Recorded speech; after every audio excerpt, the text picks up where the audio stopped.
Waalaikumsalam warahmatullahi wabarakatuh. Saya berbahagia Anda bisa hadir semua di sini. Kehadiran saya di sini tentu saja konfirmasi tentang keadaan saya. Saya kira seminggu yang lalu saya baru terkena stroke ya, memikirkan pameran ini. Dan artinya sekarang saya berusaha untuk hadir dan kemudian mencoba membuat kesaksian bahwa saya cukup sehat, artinya melampaui metabolisme. Saudara-saudara sekalian, kenapa pameran ini penting? Pameran ini sebenarnya adalah pameran ingatan menunjuk peristiwa keragaman dan ingatan. Jadi pada 2 abad yang lalu, sekitar tahun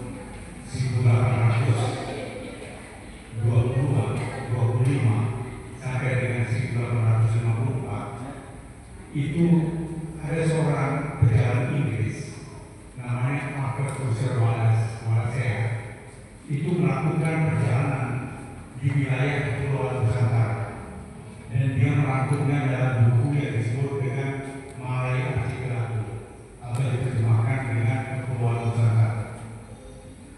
Dia menggambarkan tentang keragaman kepulauan di Indonesia. Nah, pada tahun 2004, jadi kira-kira 5 generasi kemudian, 150 tahun kemudian, itu seorang Dian Urip, seorang fashion designer sebenarnya, itu juga melakukan perjalanan melihat tenunan corak wasra di Nusantara. Dan dia sama dengan Walasea mengunjungi pulau demi pulau, desa demi desa, dan bertemu dengan penenun dan kemudian mengembangkan ini. Karena ada Urip belum hadir, dia akan hadir nanti khusus pada tanggal 7, jadi seminggu lagi. Bayangkan ini yang saya pakai ini adalah karya dia. Dia selalu membuat kolase kepulauan Nusantara yang ada di dada saya ini, dan kemudian dia merangkum tenunan-tenunan wasra di Nusantara dan dibuat dan dipamerkan di seluruh dunia. Nah, dua koincidensi ini, saudara-saudara sekalian, itu dirangkum. Dia kemudian membuat di YouTube, bisa dilihat nanti sisi sunyi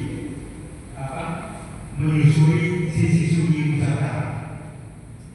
Kalau dulu itu dengan cetakan buku Malay Archipelago atau Kepulauan Nusantara, dia sekarang melakukan YouTube perjalanannya.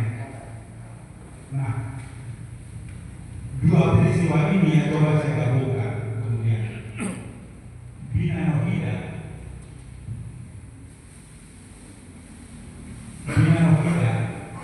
itu kelahiran mungkin India, itu pokoknya Sumatera ya.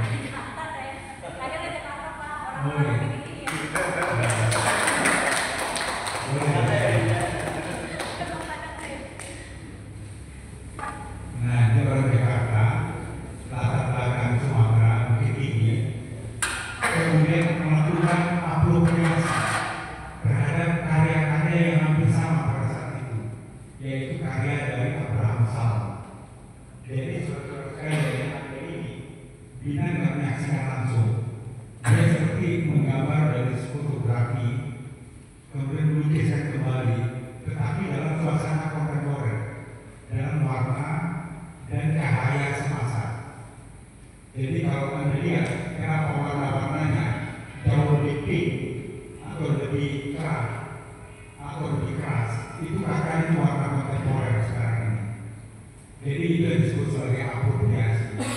Nah, saya kemudian menjembatani dua orang ini, Bina Novida dan Dian Urip ini, untuk membangun ini. Nah, kebetulan yang belum dibuat oleh dia, Bina ini adalah frame-nya, cara pandangnya. Nah, jadi kalau Anda lihat frame ini, yang ada wasra itu karya dari Dian Urip, yang saya menyebutnya sebagai soul craft. Satu kriya jiwa. Nah, kriya jiwa itu yang akan dipamerkan nanti, yang akan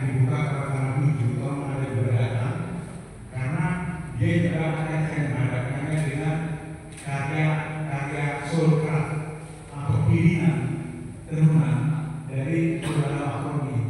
Saya ada tangan Makroni dan dia berdasarkan atas flora dan fauna di Indonesia. Jadi karya ini, saudara-saudara sekalian, sebenarnya satu penjagaan atau dialog terhadap masa lampau yang dilakukan oleh mereka-mereka berdua ini adalah upaya untuk memeriksa perjalanan seni rupa atau visual yang terekam pada ingatan kolektif kita.